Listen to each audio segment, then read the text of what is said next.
बिस्मिल्लाहिर्रहमानिर्रहीम। अस्सलाम वालेकुम। Tariq Javed Khokhar advocate law for you channel के साथ चैनल को सब्सक्राइब कर लें, लाइक शेयर कमेंट्स करें और अपनी राय का इजहार भी करें। वो फैसले भी गलत हैं और उनके फैसले से पहले कार्रवाई भी सारी गैर आईनी और गैर कानूनी हुई है। उस कार्रवाई की बुनियाद पर कोई फैसला आइन और कानून के मुताबिक नहीं हो सकता। जी, फैसले में जो चाहे लिखें, लेकिन सवाल ये है कि उन्होंने शहादतें कैसे करवाई हैं, किस बुनियाद पर ये फैसला कर रहे हैं। देखिए, फैसले हवा में नहीं होते, फैसले हमेशा शहादतों की सबूत की बुनियाद पर होते हैं और कोई ऐसा सबूत मुहैया नहीं हुआ, ना ही कोई कानूनी और आईनी तौर पर वो कार्रवाई वहां पर हुई जिसकी बुनियाद पर इसके का फैसला सादर किया जाता। सर, ये बातें बिल्कुल गलत है।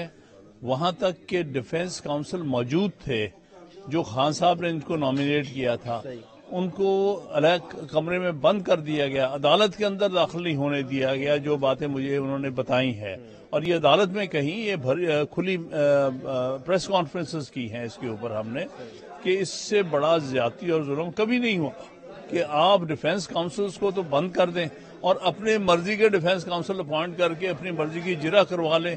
इससे बड़ा मजाक जो है ट्रायल कोर्ट के साथ और ट्रायल के साथ और हो नहीं सकता। कि जहां तक कौम का ताल्लुक है, कौम सब समझती है, कोई चीज ढकी छुपी नहीं है।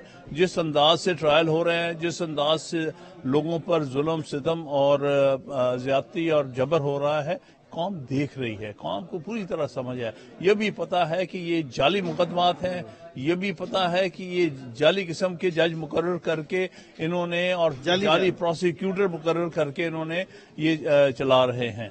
तो इसलिए हर एक को पता है ये कार्रवाई जो है सारी गैर आईनी हो रही है। सर, कि वो भी इलेक्शन ठीक थे, लेकिन बहरहाल सुप्रीम कोर्ट ने नहीं माने। मैं इसलिए उस बहस में नहीं जा रहा हूँ।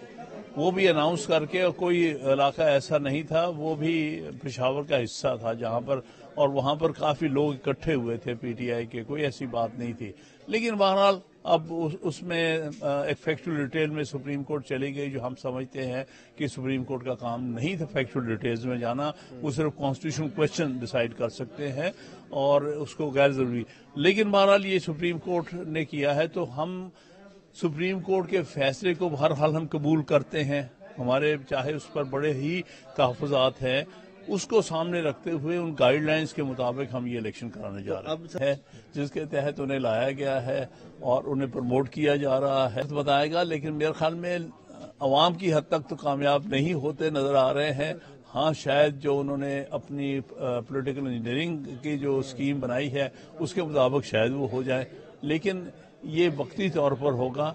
इन इलेक्शंस को कौम कबूल नहीं करेगी। सबके सामने ये सारी बात है कि कितनी बड़ी नाइंसाफियां, ज्यादतियां हो रही हैं, और ये जो इस इलेक्शन में जो अपने आप को नुमाइंदा कहेंगे, उनको सही माने में अपने आप को कुछ आपके सामने हो रहा है। जिस अंदाज के ट्रायल्स हो रहे हैं, जिस तरह से वकला के साथ ज्यादती हो रही है, डिफेंस काउंसिल बाहर बैठा के अपनी मर्जी के डिफेंस काउंसिल बनाए जा रहे हैं और अपनी मर्जी की जिरा करवाई जा रही है, इससे बड़ा आइन के साथ खिलवाड़ क्या हो सकता है। तो सुप्रीम कोर्ट का, क्योंकि उनका एक ह्यूमन राइट्स सेल भी है जो आर्टिकल 184(3) के तहत है, मेरे ख्याल में इससे ज्यादा मुनासिब और कोई केस नहीं होगा कि इसमें नोटिस लिया जाता। इस वक्त तो इंतहा हो गई है, इसका तो कोई मिसाल पाकिस्तान की तारीख में नहीं मिलती जो इस वक्त हो रहा है। इतना ज्यादा जबर, तकरीबन हर बंदे को इलेक्शन से पहले नाअहल किया जा रहा था, गिरफ्तारियां हो रही थी। नहीं, 2, 4, 5 लीडर्स को किया गया था। मतलब ये एक अंग्रेजी में बड़ा मशहूर सेइंग है, 2 wrongs don't make a right। अगर कोई पहले कोई गलती हुई, इसका मतलब नहीं है कि आप गलती करने का हक हासिल हो गया है और उस गलती में भी आप इजाफा मजीद करते चले जाएं। नाइंसाफी नाइंसाफी है जब भी की जाए। वो अपने हौसले में, उनको पता है ये सारे जाली मुकदमात हैं, उनके सामने सब कुछ हो रहा है। मेरा नहीं ख्याल उन्होंने कभी भी डील के लिए नहीं कहा, डील करने वाले वो है ही नहीं। उन्होंने आज बयान भी दिया, उनका मैंने नहीं कहा था। मैं तो, इन्होंने जाके अपने आप को अडयाला जेल पेश किया है गिरफ्तारी के लिए, वहां गिरफ्तार हुई हैं, वहां उनको रखा गया। ये बाद में इन्होंने किसी और मकसद के लिए उनको वहां से सब रेल डिक्लेयर करके ले है कि वो डील मांग रहे हों। खुदा मालूम, मैं क्या जानता हूं कि ये जो हमारे ये जो फोर्सेस हैं ये क्या चाहती हैं। अभी आपके सामने है, हर रोज जो कुछ हम देख रहे हैं वो किसी तौर पर भी किसी के ज़मीर के मुताबिक नहीं है। Thank you.